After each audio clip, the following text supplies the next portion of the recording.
உயர்வானாலும் தாழ்வானாலும் வேறெந்த சிருஷ்டியானாலும் நம்முடைய கர்த்தராகிய கிறிஸ்து இயேசுவுக்குள் தேவனுடைய அன்பை விட்டு பிரிக்க மாட்டார் என்று நிச்சயித்திருக்கிறேன். ரோமர் 8:38-39. முதல் நாள் தலைப்பு கிறிஸ்துவை பற்றிக் கொள்ளுங்கள். இந்த நியாயப்பிரமாண புஸ்தகம் உன் வாயை விட்டு பிரியாதிருப்பதாக. இதில் எழுதியிருக்கபடியெல்லாம் நீ செய்ய கவனமாய் இருக்கும்படி இரவும் பகலும் அதை தியானித்துக் கொண்டிருப்பாய்.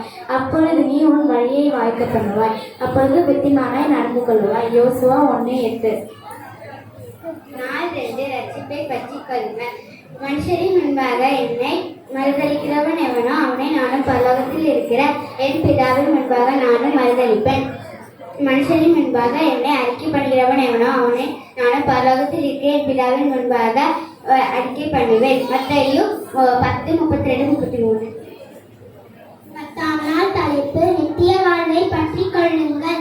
உன் தேவனாகிய கர்த்தர் உனக்கு கொடுக்கிற தேசத்திலே உன் வாழ்நாட்களை நீடித்திருப்பதற்கு உன் தகப்பனையும் உன் தாயையும் கனம் பண்ணுவாயாக.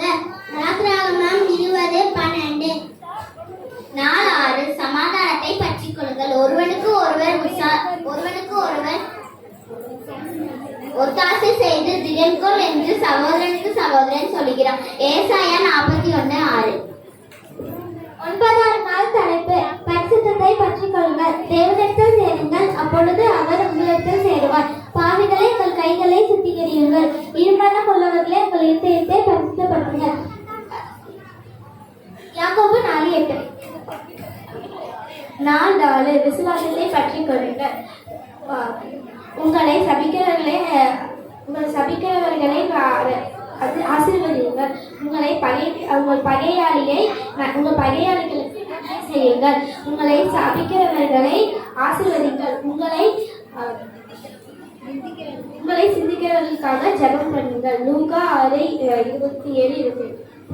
4வது நாள் தலைப்பு விசுவாசத்தை பற்றிக் கொள்ளுதல். அல்லேலூயா. கர்த்தருக்கு பயந்து கர்த்தருடைய கட்டளைகளை மிகவும் பிரியமாய் இருக்கிற மனுஷன் பாக்கியவான். சங்கீதம் 112:1. 5ஆம் நாள் தலைப்பு தேவ உறவை பற்றிக் கொள்ளுங்கள். ஆதலால் கேனாசியனான எபினேயின் குமாரன் ஆகிய காலை இஸ்ரவேலின் தேவனாகிய கர்த்தரை உத்தமமாய் பின்பற்றினபடினார். இந்நாள் மட்டும் இருக்கிறபடி எபிரோன் அவனுக்கு சுதந்திரமாயிற்று. யோசுவா 14:13.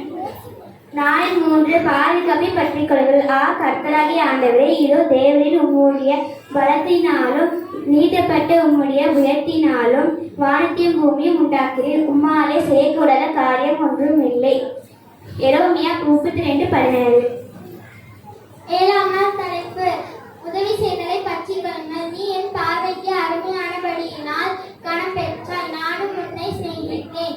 ஏசாயா 43:4. 8ஆம் நாள் தலைப்பு ஊழியத்தை பற்றிக் கொள்ளுங்கள்.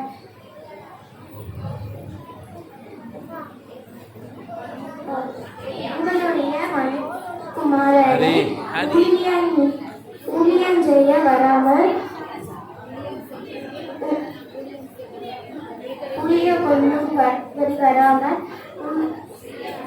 ஊழியம் செய்ய அநேகரை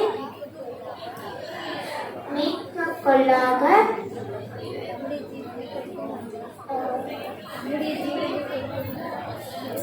தம்முடைய உயிரை கொடுக்கும்படி வந்தார். மத்தேயு 20:20.